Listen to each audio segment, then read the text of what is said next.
lead. Yellow ball. Well, I think he was trying to push the yellow safe as well as play Mark a Allen, good cue ball. 40 spin.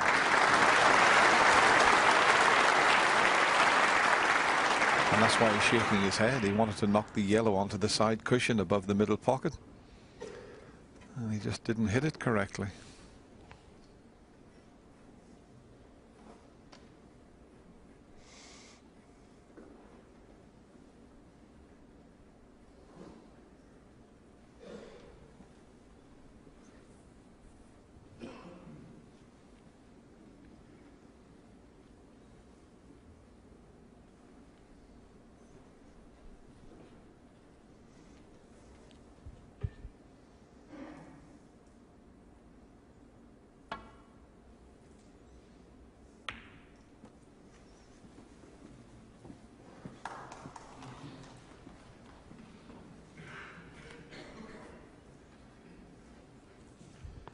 Ricky didn't fancy playing off that red to get back down the table. He thought it was just a little bit risky.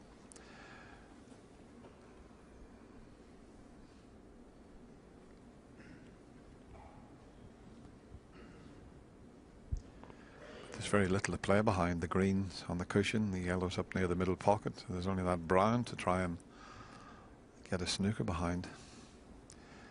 Now this will help Ricky here if he frees the pink.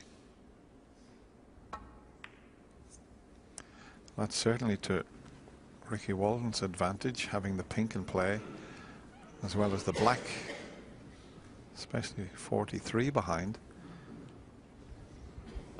And there is a couple of reds that Ricky could have a go at. The one near the pink spot will go in the right corner, and if he can get round the back of the red that's near the left side cushion, he could take this pot on. And he could also take the one on that I mentioned, because he can get past the yellow. He's looked at both reds. Key shot coming up.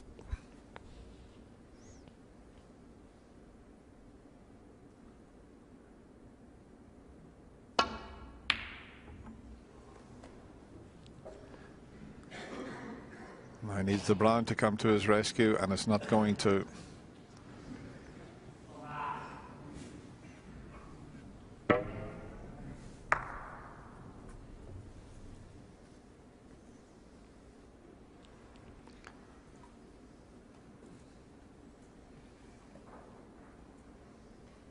Just looking at the angle he has here to put the red in the middle pocket, he's going over past the red and pink, and the pink and black don't go into the left corner, so not guaranteed good position here.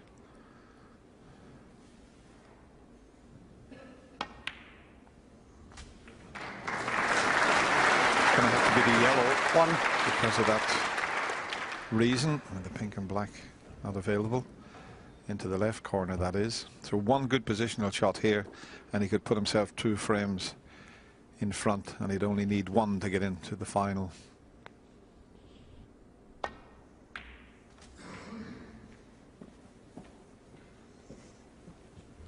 Is he going to cover everything? He has. 3. Covered the lot.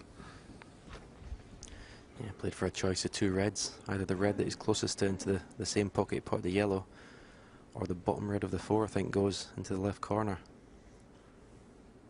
So be a little bit annoyed it's come up short there.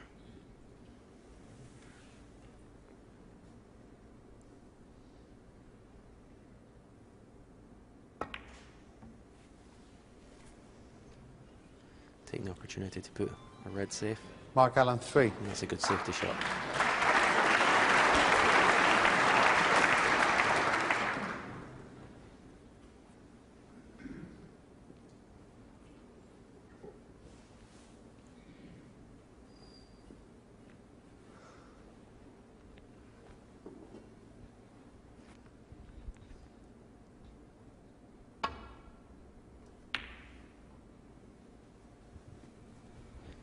He hit that red much thinner than he wanted to. He wanted to more or less hit the red full ball to put the red up past the yellow, but he's caught it almost half ball. This red cuts into the right centre.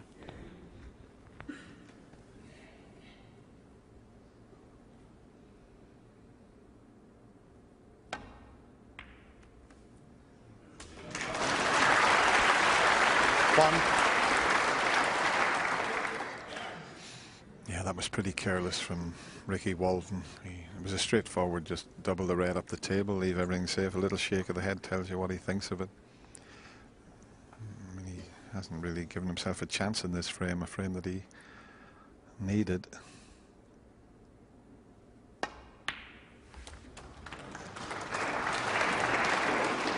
show you, it was a straightforward, just send this red, you know, nearly full 7. ball. He hit it half ball, as Stephen said, and left the red on for the middle.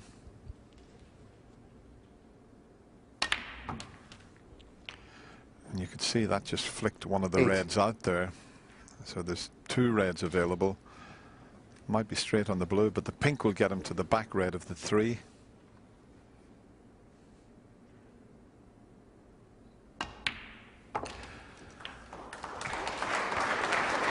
That's the one, 60 in front, 59 on the table. Easy 14. red to come. 15.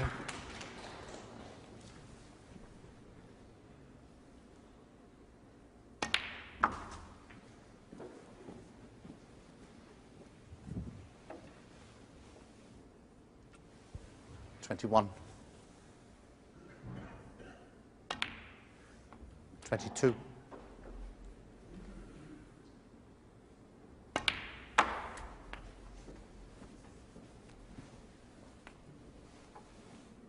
28. Almost equal now. 29. Balls potted. Still just 2 pots behind, but the most important thing is Mark Allen's got a 2-frame advantage. He's not bothered about it. They might have fluked that. There's a trick shot for you. Ricky was on his way out.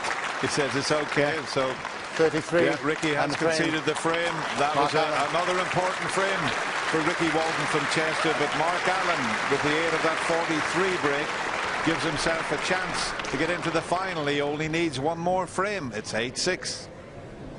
And he can see the winning post, if you like, but he's been there a few times before and has been overhauled. And I just wonder how much that sort of history starts to play on you at this point. Is it beyond that now, John? It could have done, but I actually think he's got more experience than Ricky, and it's showing this evening. Actually, I think he's able to handle it because he's been there a few more times than he has. A little bit better this evening. You can see from Ricky's demeanour that he's finding it tough going at that. And you know, we've all played sessions where you don't quite know what's going on there. I mean, he's got a very simple safety shot the last game that he's completely mishit. Things are just running away from him a little bit at the moment, and Mark Allen's experience is just coming to the fore.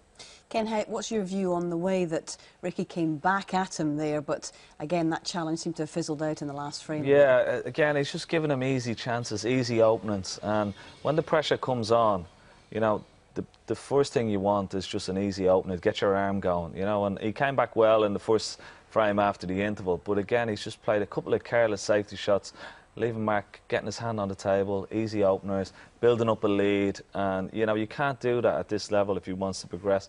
It's like no sort of missed snooker now as far as Ricky Walden is concerned. Yes, exactly, back to the wall. Terry Griffiths is obviously a man who's in Mark Allen's camp, and he has been for a few years now. What difference does Terry make to him, and indeed to other people that have been in his charge, because he's well known for his skills as a coach in this situation? Yeah, I think the fact that you'd be listening to somebody who's been there, seen it and done it is a big help. I think a lot of times Terry being there, he might just be a shoulder to lean on. Sometimes he might be a punch bag. You know, sometimes people just want to go in and get rid of it all off the chest and they'll listen to that. But whatever it is, there'll be common sense involved in it. And it's obviously a help, as I say, to have somebody there who's done it. So I'm sure Terry at the interval would have been telling him what to do and, you know, what to expect and how to cope with it. And this evening he's been the stronger of the 2 players. Yeah. If you were to be advising Ricky Walden right now, Ken, what would be your best words of wisdom